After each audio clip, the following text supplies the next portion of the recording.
Conoce una nueva forma de ver televisión. wowmx.tv.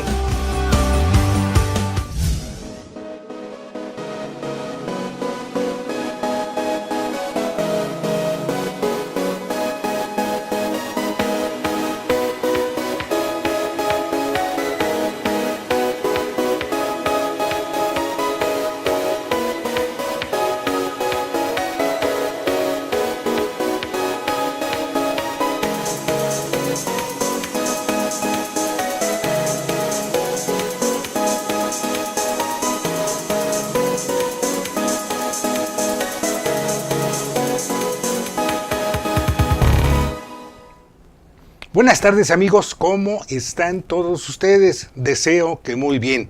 Gracias a producción por todo el apoyo que nos da. Y el día de hoy tenemos un programa muy especial porque vamos a hablar de cómo pueden ser santas, pero a la vez perversas. También viene esa obra de teatro. Es la segunda parte del programa y lo va a entrevistar Dalia de León Adams, y la primera parte vamos a hablar con Rodo Soberanis, que es miembro de APT, de la agrupación de periodistas teatrales, Dalia también, y así que vamos a mostrar qué es lo que sabemos hacer los periodistas de APT. Antes que darle la palabra a Rodo Soberanis, vamos a platicar unos minutitos de Mentiras, que hoy se estrena en Netflix. Dicen que es una comedia musical auténtica, porque la comedia musical y el roperazo se distinguen porque en la trama, la música, las melodías, las letras de las canciones son parte integrante de la narración. En el roperazo no. En el roperazo nada más agarramos las canciones de un disco, del otro disco, y las metemos y ahí se va. Bueno, así se han hecho muchos musicales mexicanos, como los de Luis Aguilar, etcétera. Así, que la letra no tiene nada que ver con la trama de la música. Así que espero para la próxima semana o la siguiente darles un comentario sobre Mentiras, el musical que tiene 10 capítulos y que esperamos que sea un boom, porque es la primera serie, el primer musical mexicano que se lleva a la pantalla grande. Bueno, en este caso a la pantalla grandota de nuestra casa. Rodo, bienvenido.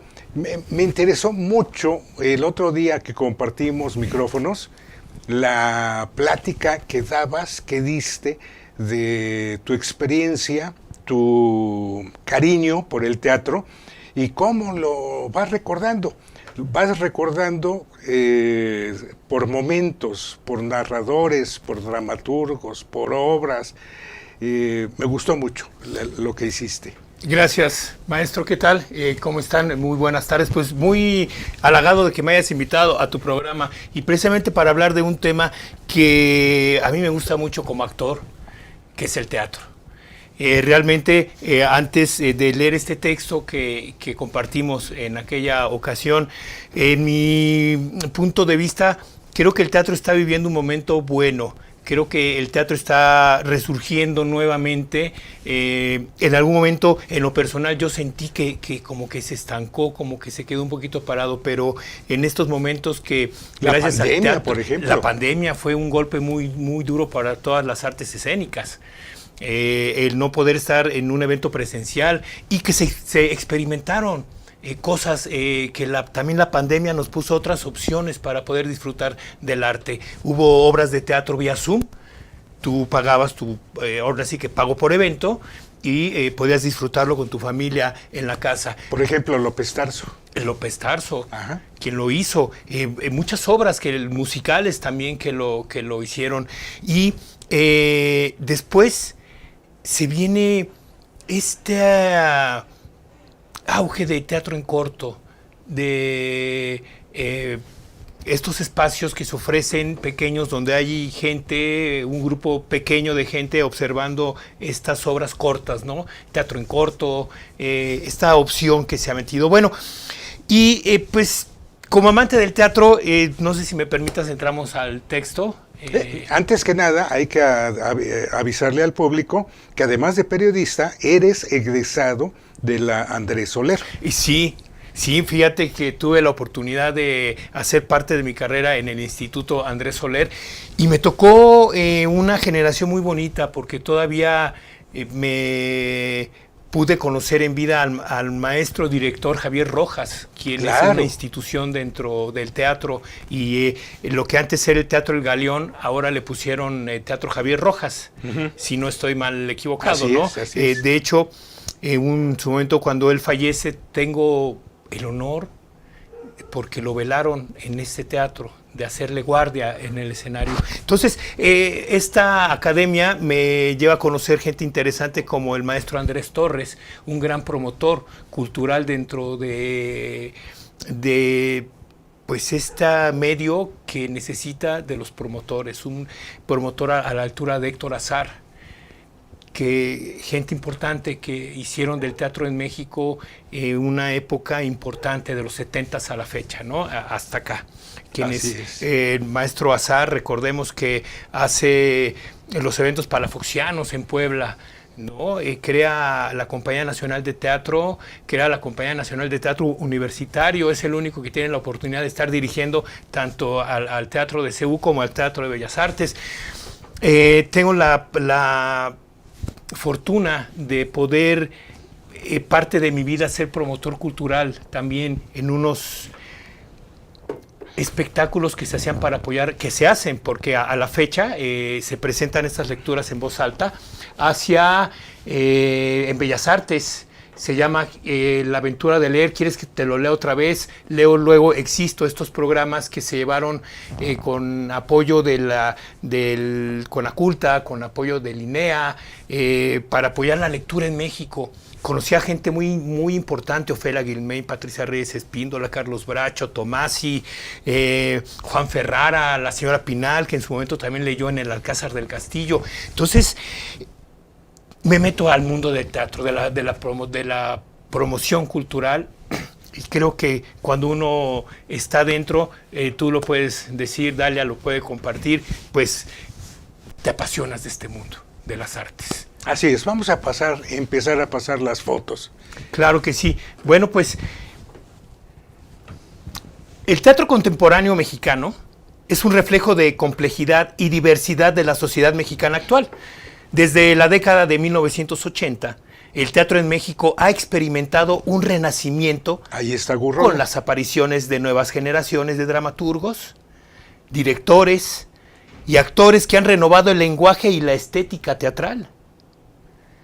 El teatro contemporáneo mexicano se caracteriza por la experimentación y la innovación en la forma y el contenido, la reflexión sobre la identidad nacional y la condición humana, la crítica social y política, abordando temas como la violencia, la corrupción y la desigualdad. Julio Castillo.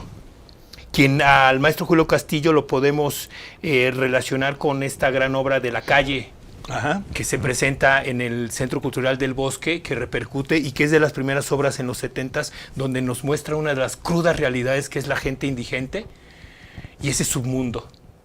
Ese es maravilloso. Tepito. La influencia de la cultura popular y las tradiciones orales. Algunos autores y obras representativas del teatro contemporáneo mexicano: Sabina Berman, y la podemos encontrar como esta obra Entre Villa y una mujer desnuda, que también se hizo en cine esta obra. Hugo Salcedo con La ciudad y los perros. También Juan Villoro, La noche del cerdo. O tenemos también un Alejandro Licona con La casa de los espíritus. Algunos movimientos y tendencias importantes en el teatro contemporáneo mexicano son el teatro de la memoria, que explora la historia y la identidad nacional.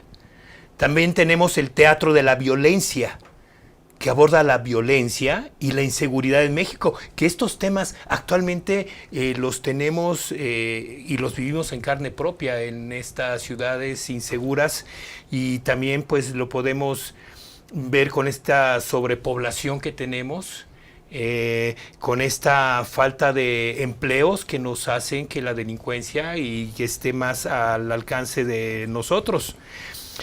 En conclusión, también el teatro experimenta buscar innovar en la forma y el lenguaje, que eso es muy importante. Para mí, sacando una conclusión, el teatro contemporáneo mexicano es un reflejo de la complejidad y diversidad de la sociedad mexicana actual. Con su experimentación, innovación y crítica social, este teatro ha logrado posteriorizarse como uno de los importantes y vibrantes de América Latina.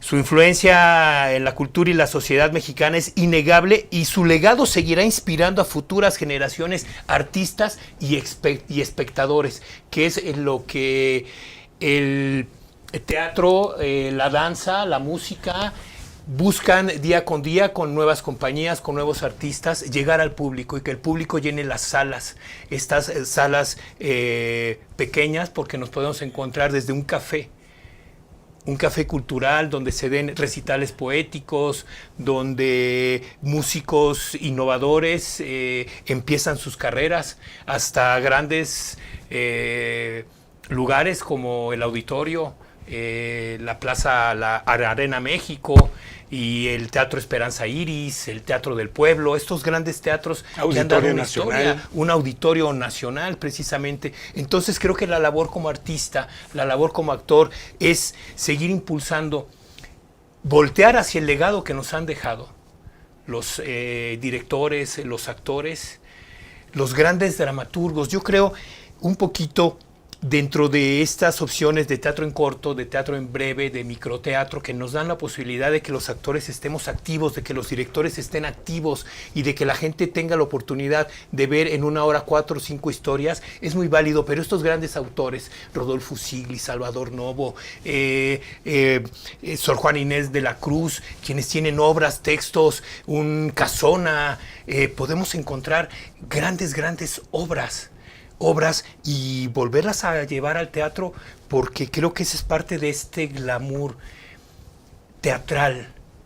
Estas obras de 3 actos, estas obras donde antes la gente iba de traje y las mujeres vestido de noche para presenciar una obra, como si fuera una fecha de gala. Esto tenemos que reencontrarnos y tenemos que buscar la forma de darle ese nivel nuevamente al teatro, de voltear hacia nuestros dramaturgos, vuelvo a mencionar, apoyar a los jóvenes, pero también tenemos una larga fila atrás de grandes obras y dramaturgos que podemos apoyarlas. Los grandes productores, desgraciadamente contamos con pocos grandes productores. Uh-huh. Es cierto. Que invierten verdaderamente dinero, pero buscan producto que vender. Vamos a ver un poquito del teatro. Tenemos el Don Juan Tenorio como un ejemplo de un teatro clásico, conservador, que de alguna manera empieza a quedarse como viejo. Y por otra parte vamos a ver unas muestras de teatro moderno que está buscando, explorando nuevas formas. Vamos a verlas. Y sigue platicando, porque sí, es imagen sin sonido. Creo que tocaste una obra, Don Juan Tenorio. Es otro clásico que verdaderamente completa, dura como 4 horas la obra. Ajá. No, creo que si no mal me equivoco, creo que son 5 actos. Ajá. Pero es una obra, pero es que como Shakespeare, como un Calderón de la Barca, un Don Juan Tenorio, que el escuchar esos textos en verso, los actores cómo juegan con los matices, cómo juegan con el vestuario clásico, y hablando de un tema amor y desamor. No es verdad, gacela mía, que están respirando amor. Ajá. Esas frases que tenemos de los textos, verdaderamente, si uno llega con una amada y de veras agárrese algunos, quien quiera conquistar a una mujer, se agarra unos fragmentos de la obra de don Juan Tenorio, donde está engalanando a doña Inés y verdaderamente caen rendidas. Pues ese lenguaje tan maravilloso que hemos perdido y que verdaderamente debemos de recuperar. Shakespeare también, qué forma de Noé Nolasco, el director de este montaje, que se presentó en la Universidad Obrera. Me gusta mucho, pero es para un cierto segmento de teatristas y para que lo disfrutemos a los que nos gusta y veamos los otros. Y para recordar esta obra, para finalizar, un Gonzalo Vega que hizo por más de 20 años, o creo que más, un Tenorio que lo puso de moda y cada año se esperaba uno ver su puesta en escena. Ajá. El otro es La Fura dels Baus, que vino a México hace años. No es lo más moderno, por supuesto, pero ya estaban explorando cómo hacer nuevas formas, nuevos encuentros con el público, y el último que vamos a ver, no hay tiempo para más, es La Pocha Nostra, en que los México-norteamericanos están haciendo teatro buscando horrorizar a la gente, horrorizar al público con algunos detalles, por ejemplo, sacarse sangre y verterla sobre el piso. Qué fuerte. Ajá, este es La Fura del Baus. Y aparte donde también utilizan estas herramientas digitales, ¿no? La tecnología. Es una maravilla tener la oportunidad de ver estos grandes espectáculos, estas puestas en escena que nos dejan ganas de seguir viendo teatro o los espectáculos de por vida. Rápido, así como anécdota, la obra que me enamoró de joven para yo ser actor, siendo una obra femenina en este caso, pero la fuerza de las actrices, la fuerza del texto, nada más y nada menos García Lorca, que fue La Casa de Bernarda Alba, y claro, Bernarda Alba le estaba haciendo Nati Mistral, una actriz impresionante española, que viene aquí a hacer una de sus últimas representaciones como doña Bernarda Alba. Y yo muy jovencito veo y digo, en esta caja, porque vi en el Teatro del Bosque, dije, se hace magia. Yo quiero hacer algo así. Y entonces, pues uno se involucra gracias a estas grandes puestas en escena y esa forma de tratar de jalar espectadores, porque es lo que necesitamos. El teatro en México está vivo y no hay nada como disfrutar en el teatro del teatro. La cartelera es inmensa. Tenemos entradas libres, muchos espectáculos y otros espectáculos con entradas accesibles y otros un poquito más caros ya para los bolsillos de todos, pero asistan. El teatro, admiren en vivo el talento desde el que lo recibe en el teatro hasta los actores que representan la obra. A ver si podemos ver La Pocha Nostra. La idea de invitarte a hablar de teatro es precisamente involucrar a nuestro público y mostrarle lo que nos enamoró del teatro, lo que nos ha hecho permanecer en el gusto, en la necesidad de ver teatro, de hacer teatro, porque queremos decir cosas, queremos decir, comentar, reafirmar o negar lo que está sucediendo en el mundo. El teatro, este es la Pocha La Pocha Nostra. Son México-norteamerinos, son Tex-Mex que van entre el público, te abrazan, te salpican, te echan agua, te hacen ahí pensar que es terrible lo que está pasando ahora en los Estados Unidos. Esta muestra, esta obra, tendrá 10, 15 años que se hizo, pero es la idea que el teatro no sea ver, sino que el teatro sea convivir, compartir. Sentirlo. Ajá. Así es, maestro. Yo creo que es una muestra de cómo el mismo arte, la cultura, se puede llevar en esa forma. Si digitalmente lo llamamos 3D o 4D, cuando vemos una película que sentimos el viento y que nos mueven la butaca y que nos sueltan agüita, en este espectáculo que refieres, el contacto físico del actor, que sientas Sí, hay lo que contacto están físico. haciendo, eso es genial. Cuando uno tiene contacto físico con el público en cierta parte de la obra, pones al público más atento. Se sacan sangre y la arrojan al piso. Wow, no, pues es muy... Porque eso es lo que está pasando ahora. Claro. Ajá, eso es lo que ha pasado siempre. Y la labor del teatro siempre ha sido el reflejo de los gobernantes, el reflejo de la sociedad en que vivimos. Eso siempre ha sido el reflejo de eso desde los... Sino que en algunas ocasiones, y a quien le guste, tiene que hacer una voz que clame, que se queje de lo que está pasando en el mundo. Claro. Las guerras, el odio, eso hay que denunciarlo y hay que controlar que la gente nos quiera más. Y eso lo vemos en el teatro, en la danza, en las artes plásticas, el reflejo de lo que está viviendo en ese momento el artista. Así es. Mando a corte porque han llegado nuestros invitados, pero ya hemos agotado el tema, ya hemos hecho un principio de, ¿cómo se diría?, sensibilizar a la gente de que el teatro vale la pena, Claro. porque es comentar el día de hoy. Claro. Ya desde para reírse hasta para seguir sufriendo. Muy bien, pues muy agradecido a Rodo Soberanis por esta, no le pido que se vaya, pero ahora entra Dalia. Claro. Somos wowmx.tv.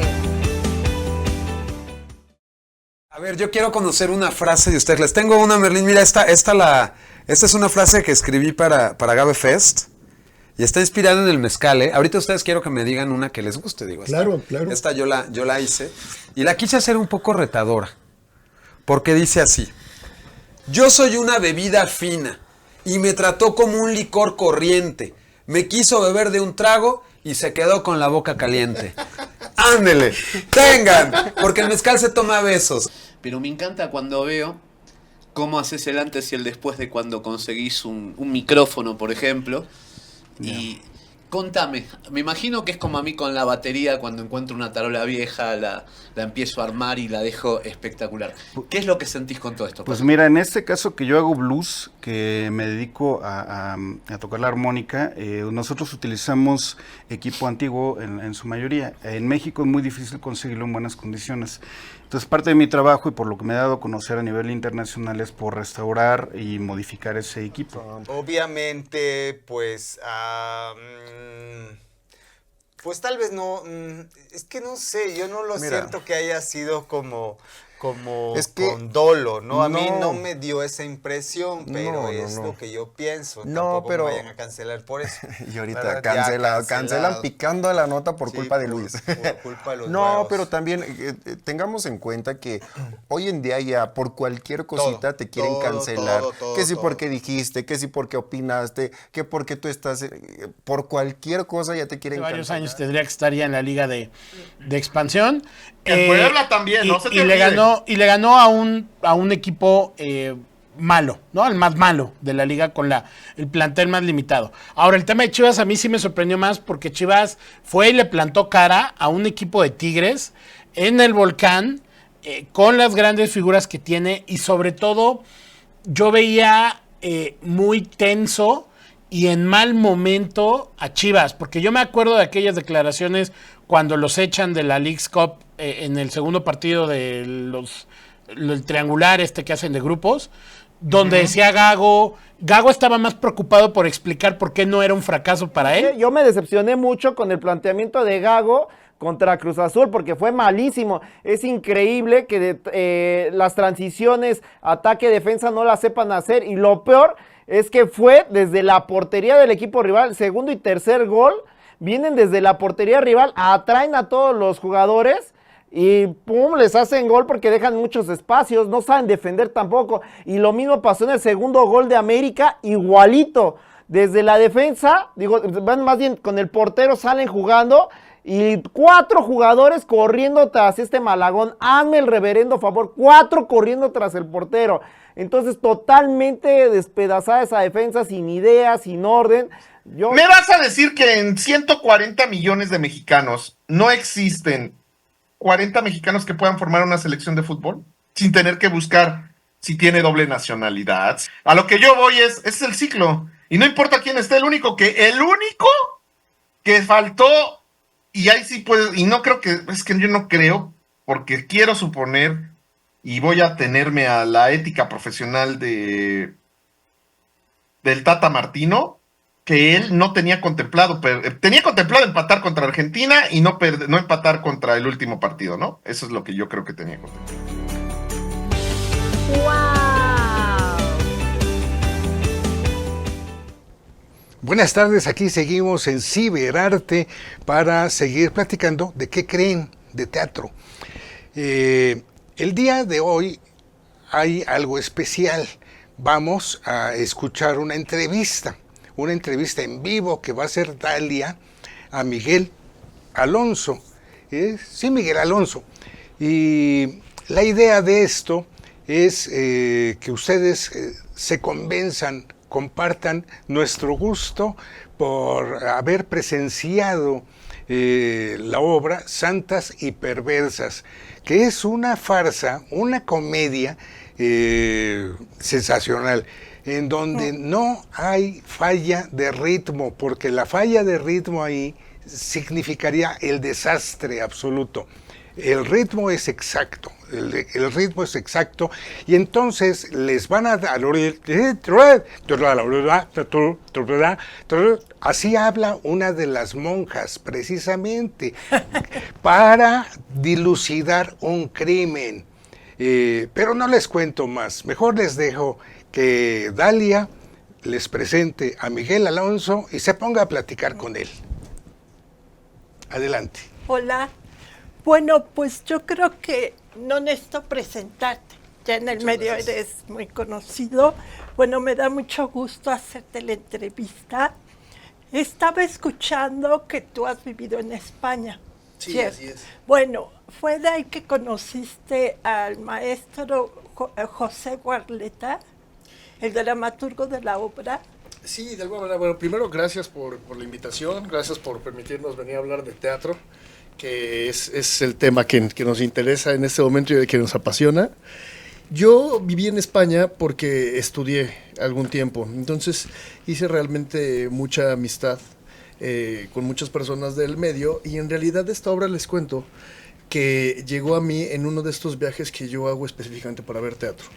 Y me gusta mucho ver teatro en Madrid. Entonces, en uno de estos viajes que yo hice es en donde, en todo mi circuito de obras que voy a ver, que elijo para ver, encontré esta obra que tenía anunciada en ese momento desde hace de 4 años en cartelera. Vi Santas y Perversas en cartelera en Madrid. Dije, pues vamos a verla, ¿por qué tiene tanto tiempo? Y además era muy difícil conseguir los boletos. Entonces dije, una obra que tiene las localidades tan vendidas y desde hace tanto tiempo tiene que tener algo bueno. Pues entonces es cuando voy a ver esta obra y me enamoro de la comedia. Y contacto al autor José Barleta, y aquí es en donde empezamos a hacer todas las negociaciones para poder adquirir los derechos y presentarla en México. Qué bien. Bueno, me parece una obra importante de mencionar por lo siguiente. España sufrió de una represión muy importante durante la época franquista, y cuando Franco muere, que es en el 75, viene un cambio cultural, y no nada más cultural, en todos los sentidos en España, y vemos una Rocío Dúrcal y personas que eran muy místicas por el régimen opresivo, y de repente traen la contrapartida. Hoy en día vemos no nada más en España, sino en el resto de Europa, que inclusive las iglesias se han convertido en antros donde van los chicos a tomar, a bailar. museo, las iglesias, cosa que es impresionante, pero... Me voy a España mañana. Bueno, en México la religión también ha dejado de tener la importancia, bueno, dejó de ser secularmente con Benito Juárez, que hubiera injerencia directa de la política con la religión, pero en la cultura, ya hablando de la actualidad y haciendo a un lado la historia, en México, en concreto en la capital, hoy en día vemos puestas en escena subversivas, atrevidas, con lenguaje altisonante. En la obra A Tratar que tú produjiste, mi pregunta va a ser, ¿qué te interesó? Pero en el sentido de que santa y perversa, pues es una dualidad. Y bueno, tiene un tono de humorismo negro maravilloso, una muy buena dirección. Me gustó la dramaturgia. Ahora tú dinos, ¿qué opinas? ¿Por qué le apostaste a una obra así? Nos acabas de decir que tuvo una oportunidad muy interesante en cuanto a que era muy taquillera en España. En México, cuéntanos qué pasa. Pues mira, en México afortunadamente está pasando lo mismo que está pasando en España con la obra. Aquí las temporadas de alguna manera las manejamos de otra forma, porque ahora, pues ustedes lo saben, la mayoría de estos espacios teatrales tienen una agenda en donde te dan de una fecha a otra fecha, que tú tienes tu contrato y necesitas hacer estas temporadas, que hay muchos teatros que así tienen ya su programación por las necesidades que ahora tenemos los productores. Entonces, afortunadamente está pasando lo mismo que en España, estamos teniendo gran éxito con la obra y vamos a hacer una primera temporada que termina el 13 de julio, o sea, ya nos quedan 4 fines de semana. Terminamos el 13 de julio y si todo sale como esperamos, regresaremos en febrero con la misma obra. ¿Qué es lo que me interesó a mí de la obra? La comedia. En general me pareció que el texto por sí era un texto que funcionaba muy bien y que no tenía error para mí como espectador cuando lo vi. Ciertamente lo vi con unos actores que tenían 4 años haciendo la obra y la tenían muy, muy trabajada. Me reí muchísimo y lo que yo siempre veo en una obra cuando la voy a elegir, lo primero es la reacción del público y qué tanto público hay en la sala. Entonces cuando yo vi que el teatro estaba tan lleno y que era tan difícil conseguir entradas para ver esta obra y lo bien que se la pasaban y cómo le estaban disfrutando, eso es lo que a mí me hace escoger la obra y decir, vamos a ponerla en México. Porque además el mexicano creo que en este momento necesitamos reírnos. El teatro es aleccionador y reflexivo, sí, pero también no perdamos de vista que a nivel personal para mí también el teatro es entretenedor. El teatro también, además de hacernos reflexionar y hacernos vivir miles de historias en un solo espacio, el teatro también nos tiene que hacer volar a otro lugar, olvidarnos de todos los problemas que estamos teniendo como sociedad en ese momento y olvidarte por completo de que a lo mejor, lamentablemente por todo lo que está pasando en el país, no sabemos si cuando salgas tu automóvil va a tener espejos o no, pero que se te olvide todo y vueles a otro mundo en ese momento. Entonces a mí me gusta hacerlo con la comedia y dije, vamos a traer Santas y Perversas porque de verdad ríes de principio a final. Claro. Y ahora, perdón, ahora hablando del espacio, o sea, el Teatro Lizaldi, Enrique Lizaldi, quedó maravillosamente porque tiene una arquitectura que se prestaba. De hecho, ustedes metieron prácticamente una escenografía un poco minimalista. Pero, perdón, hay una santa con veladoras. Háblanos sobre esto. Pues es que es muy importante para la anécdota que se está contando, pero como bien lo mencionas, el teatro era muy importante para la obra. Nosotros desde que decidimos poner Santas y Perversas, dije tiene que ser en el Teatro Enrique Lizalde, porque al final el Teatro Enrique Lizalde tiene toda la estructura de una capilla antigua. Entonces, el que se desarrolle la obra en el convento, dije para el Teatro Enrique Lizalde ya el público desde que entra ya tenemos la mitad del trabajo ganado, porque ya tenemos la atmósfera. Y así como mencionas de la escenografía, llevamos al escenógrafo que se llama Gary Rodríguez, que nos hace las escenografías desde hace mucho tiempo. Lo llevamos y le dije, ¿cómo integramos a este espacio una escenografía que sea sencilla, pero que sea muy elegante? Porque el espacio nos da como esa atmósfera de elegancia, de convento antiguo. Entonces, pues es cuando él decide meter todo esto en terciopelos, el candil antiguo y jugar justo con esos tonos. Me gustó mucho la combinación de colores. Rojo, para que destaque el negro de los hábitos. Sí. Y el candelabro central arriba. Y se acabó. Sí, sí. Ajá. Sí, de hecho, bueno, realmente nos sentíamos ubicados dentro del atrio de una iglesia. Y bueno, esto fue como una contrapartida con el texto. La dramaturgia realmente juega con esto. Hay un inspector muy simpático que hace las veces, como dice el maestro de Sherlock Holmes de Ponte, sí, o bien de Hércules, o de Mark, que finalmente eran en el medio de la literatura de policíaca, unos detectives que llegan finalmente no pasan de la especulación a realizar realmente qué fue lo que pasó. Aquí, aunque este detective descubría, pero había un personaje de una monja más hábil. Platícanos de eso. Pues miren, yo creo que todo, como bien lo dicen, viene desde la dramaturgia. Les voy a platicar un poco para aclarar este tema de lo que yo hablaba con el autor. El autor afortunadamente pudo venir a ver la obra. El autor estuvo en México para el estreno de 2 obras de él que tenemos. Porque fuimos a verlo en Los Tacones de Papá. En Los Tacones de Papá. Ahí tuve el gusto de verlo. Él llegó justamente para el estreno de Los Tacones y organizamos todo para hacer el estreno oficial de Santas, que en realidad ya tenía un mes corriendo la temporada, pero hicimos el estreno oficial justo el fin de semana, que él vino a México a ver las obras. Entonces, bueno, tuvimos la oportunidad de compartir con él muchas entrevistas y muchas anécdotas. Y él nos decía, volviendo a esto del inspector, dice, cuando nosotros estábamos en España con la pandemia, encerrados y confinados totalmente, porque ustedes saben que en esos países sí los encerraron y no había manera, no podía salir a la calle. Dice, nosotros estábamos muy desesperados de estar en el encierro y yo quería reír y quería hacer una comedia en donde el único objetivo fuera vamos a divertirnos. Entonces empezó justo con esto, dijo, vamos a hacer una comedia policíaca, vamos a tener un inspector, vamos a tener todo. Dice, cuando yo llevaba escrita la mitad de la obra, dije, qué aburrido, esta historia ya se ha contado mucho, pero es la anécdota que yo quiero manejar, entonces me la voy a llevar a un convento. Entonces es de donde viene todo esto. El convento de las hermanas descalzas del pie izquierdo. Del pie diestro. Diestro. Es las hermanas descalzas del pie diestro.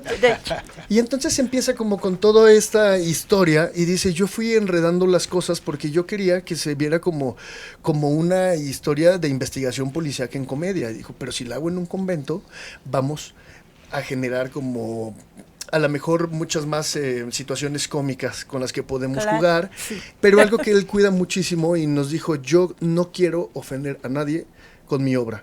Dice, yo no quiero incluso que llegue un grupo de personas religiosas a ver la obra y se puedan ofender con esto que él ve. Y nos contaba que en España le han tocado muchos grupos de monjas que van a ver la obra y que cuando termina se ríen mucho y le dicen, ¿qué cree? Que en el convento somos peores. ¿No? Dice, somos peores. Y aquí en México nos han tocado ya grupos de sacerdotes que van a ver la obra. Y sabemos que son porque hay ventas a grupos y cosas especiales y que no lo han dicho. O sea, nos dicen, oye, somos un grupo de sacerdotes que queremos ver la obra. No hay nada que no podamos nosotros ver dentro de la obra o el grupo que vamos a llevar. No, para nada. Entonces creemos que está cumpliendo su objetivo. Al final, divertir al público, no ofender a nadie y que nos olvidemos de todos los problemas que estamos pasando para que esas 2 horas en el teatro las recordemos. Bueno, ahora platícanos porque eres un productor muy joven. Es tu primera producción, has tenido otras. Cuéntanos también qué te llevó a producir. Pues mira, afortunadamente tengo ya varios años haciendo producción teatral. Yo creo que el que me llevó a hacerlo es pues la vocación de alguna manera, porque también yo siempre he dicho que hay que estar un poco loco para dedicarse al teatro, porque nadie en su sano juicio se quiere dedicar a algo en que no sabe si vas a tener una estabilidad y si el día de mañana el proyecto va a funcionar o no va a funcionar. Entonces, creo que en realidad es una vocación que quien se dedica al teatro ya lo tiene, quien se dedica a nivel profesional y de manera seria. Y empecé hace muchos años, afortunadamente, a hacer teatro. No sé qué es lo que hacía yo cuando empecé, porque seguramente no cumplía los estándares de calidad que ahora exigimos mucho, pero cumplimos en diciembre 20 años de hacer teatro. 20 años. Y ya hubo en algún momento de la vida en que decidimos empezar a hacer obras de formato mucho más grande, y la primera obra de formato grande que pudimos hacer fue todavía en el desaparecido Teatro Venustiano Carranza de la San Rafael. Monté la casa de Bernarda Alba, que protagonizaba Lucía Guilmain. Era Lucía Guilmain, Evangelina Martínez, Beatriz Moreno. La vi. Esa casa de Bernarda, la producción mía.